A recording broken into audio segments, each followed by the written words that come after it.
Finn, thank you very much for showing up this late in the evening. I'm going to have a glass of wine. You got your hot chocolate. But I appreciate it, obviously, after a tough day of training, body hurting a little bit.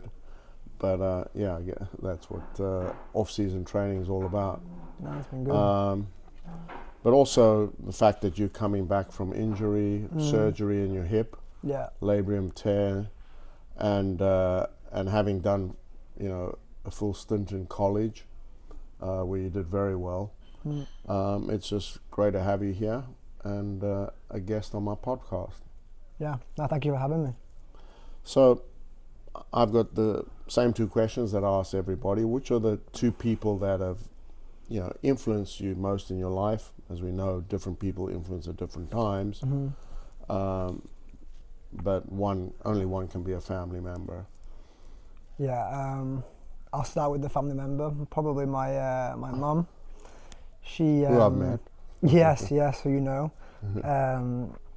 When I was younger, my dad passed away from cancer, and my mum had to basically make a decision whether she was going to use the money, left from my dad basically on my tennis, or she was a single parent with 4 kids trying to raise them all at different ages. And lucky for me, she chose to use it for my tennis and for my youngest sister's tennis, which gave me the chance to be able to do what I'm doing right now, and for the last sort of 10 years be able to play throughout ITF juniors and then also go to college and now hopefully try and have a good professional career. She basically sacrificed everything she had, so not just me but all of her kids could do what they wanted to do and pursue whatever it was that they wanted to do. And now I'm a little bit older and I reflect back on a lot of things that we went through as a family, and she taught me as a mother. It all makes a lot more sense now I'm a little bit older, and I really can now somewhat sort of start to understand how tough it would have been for her back then. So whenever The I sacrifice get of the sacrifice of everything. It must have been brutal having to raise 4 kids up by yourself, especially when 2 of them are off playing tennis and need to get places every day, and but also trying to give all of us equal chances at whatever we wanted to do. But yeah, if I sort of relate it now to whenever there's something, I feel like there's something tough going on in my life, or I sort of just think of her situation and think like whatever my problem is just so minuscule compared to what she had to do, I guess. So it gives you additional resilience and endurance, because Yeah. if she could do it, then basically I should be able to do it. And what she was able to do means that, well, it's a kind of a giving back. If you don't get through it, then you kind of say that sacrifice was not worth it. Right. Not yeah. because, maybe, if it turns out that,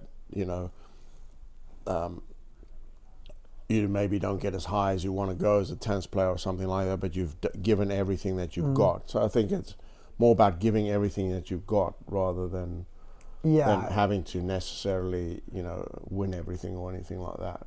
Yeah, I mean, you obviously have regret as a player in, many different types of regret, but I always really consciously think about, when I've left the court, trying to make sure that I know I've given absolutely everything, and a lot of it goes into that.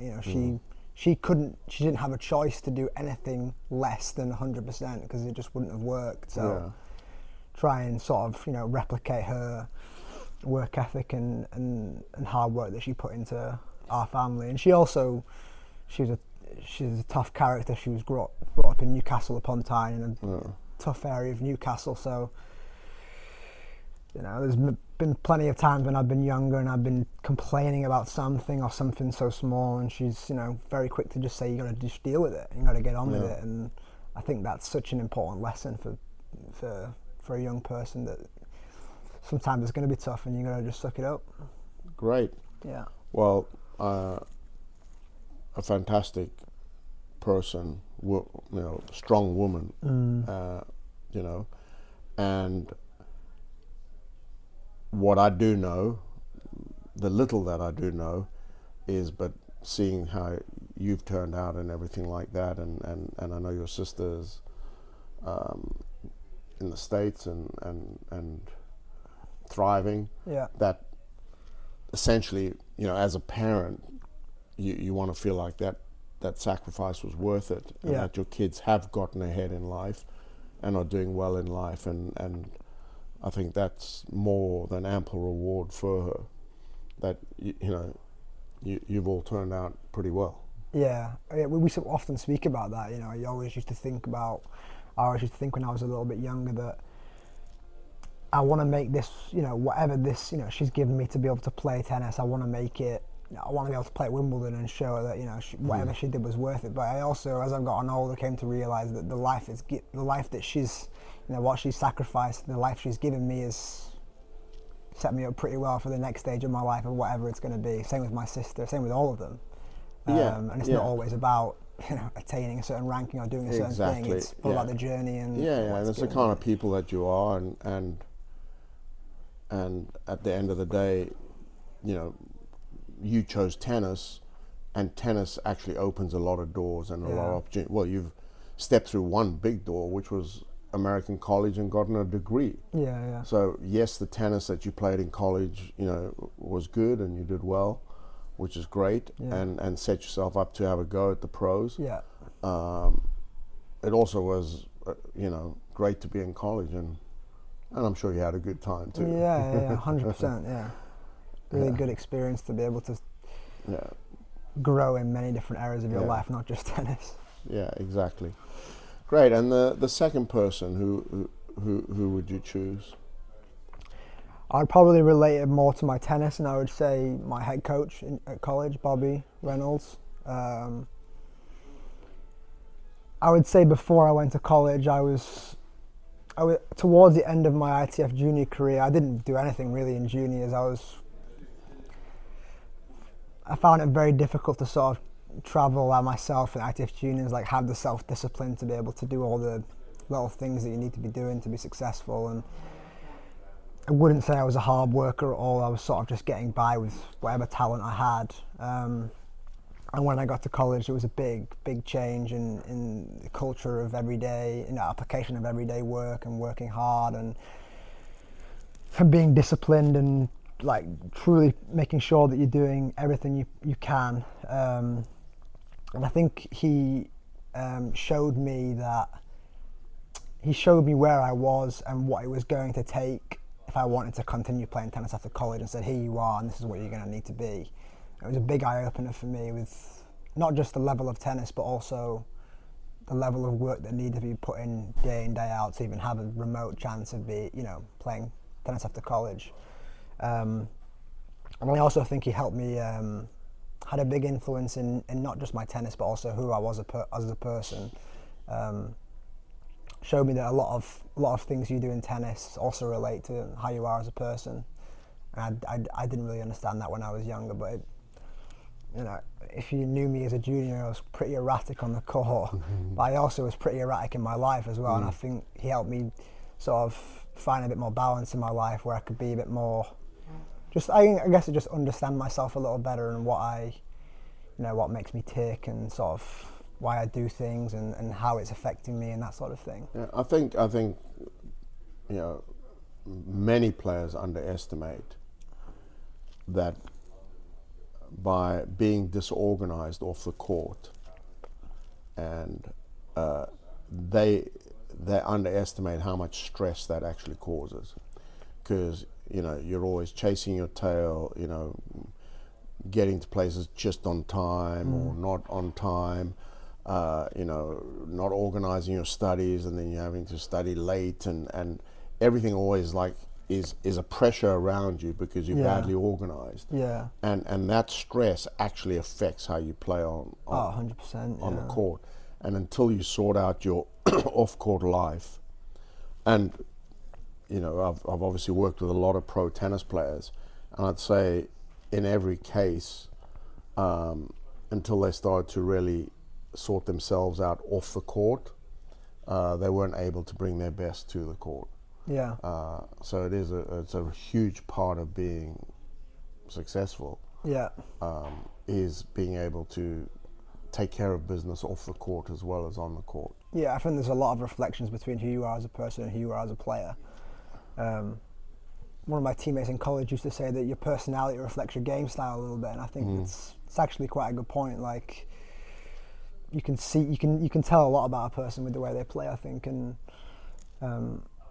yeah, it's and a lot. To be honest with you, early on in my college career, my relationship with Bobby was, I respected him. I respected him as a coach and a player and stuff. But we had our run-ins with each other because he wanted me to be a little more disciplined and maybe play more percentage tennis and that sort of thing. And obviously, if you know me back then, obviously I've been able to reel it in a little bit now. But whatever he was trying to tell me when I was a bit younger it was obviously right. I was just not ready to hear it yet. And obviously, Not ready to do it yet. Yeah, for sure. And we were able to sort of find a middle ground where I used to think that his way of, percentage tennis was just, going cross, making balls, and I feel like I'm a player who plays a lot on instincts and sort of doesn't really play that sort of way, but it was almost just trying to find out what my percentage tennis is and not necessarily what, a stereotypical sort of percentage tennis would be.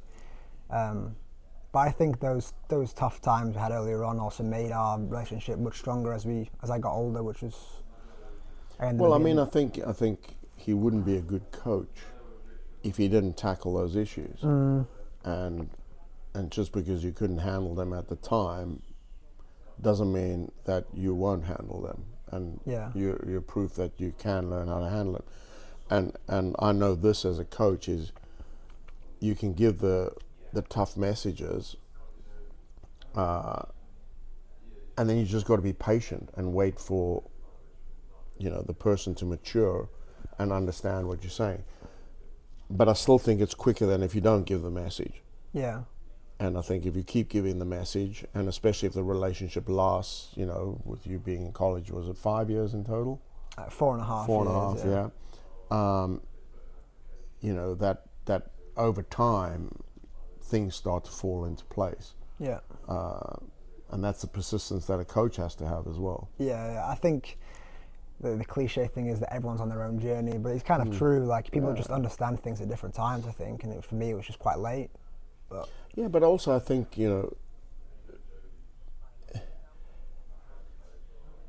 people understand things faster or slower.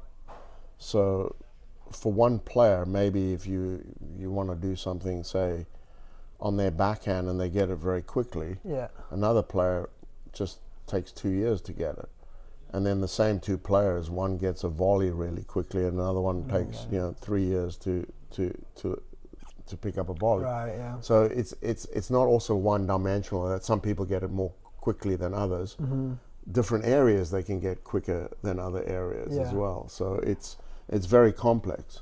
Yeah. Becoming a player, and it never, sorry to tell you this, but in 5 years' time you'll be sitting down and going, you know what? 5 years ago, I didn't know jack shit.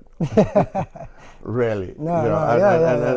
It seems hard to hear now, maybe, but that's the reality. It's the progression of life, isn't it? Yeah, it's the progression of life. Is that always? But I think you can see that as a huge positive, because I would hate it as a coach to think that in 5 years' time I'm not better than I am now. Yeah. Because what the hell are you doing then? Right, yeah. And so whenever you look back at what you've done before, you'll be thinking, I think as you get older and more experienced, that gap gets a little bit smaller. I'm not looking back now and thinking, geez, what a dick I was. But I can look back at some of the decisions I made as a coach when I was in my mid-30s and think, that wasn't great coaching there, and how I handled a player or something like that. Yeah. And so with maturity, I've gotten better, but still I can look back on 2, 3, 4 years ago and go, yeah, I can do that better now. Yeah. No, yeah. I agree. It's just life, isn't it? I guess it's just things change and you just understand things differently, I guess. So is there any particular lesson or learning or mantra or something that you really believe you're gonna, always take forward from Bobby? When you think of him, you always think of this. I just think the number one thing that comes to mind is just be like 100% take control of what you can control. I think that's the main thing I would take from him, is just, I would often be, bitching and moaning about things that I couldn't control. I mean, I still do it a little bit now, but I'm much better about it now. And when you break it down and you realize that, there are only a few things that you can control, and if you can do those things like to a really high level, then you're going to have a better chance than a lot of these guys, that are playing as well, because it comes down to those things, doesn't it, really? Yeah, well, I mean, the thing is, the things that you can't control actually are where the excuses live. Right, yeah. If you control and do all the things that you can control, that's all you can do. Yeah. And then it's kind of like, now let's play. Yeah. And see what happens. But if you don't take care of the things well that you can control, then you could have done better in those things, and then the natural instinct then is to make excuses for yourself. Yeah. And hide, deflect away from the things that you ought to have done, right, into things that, don't reflect on you. Yeah. But really and truthfully, if you'd taken all the things that you can control and done them really well, you probably would have done a lot better. And rather than blaming the things that are outside of your control, it gives which you are an excuse for not doing the stuff that you can't control. Yeah, it gives you less stuff. Even if you do still bitch, it gives you less stuff to bitch about, because you can almost have no. If you've done everything you can control and you still lose to the guy, then you can be pretty content with what you've done. Yeah. But I think that goes into a lot of different, every area of life. It's not just tennis. No, I mean, tennis is a great teacher of life, I think. Teacher of life, and a reflection of life. So yeah, absolutely. Well, that's been fantastic. Yeah, thank you. Great. And next time will be you asking me the questions. Yeah, perfect. Yeah. Great stuff. Perfect. 30 seconds each. So the volley is the one that's hurt. The volley.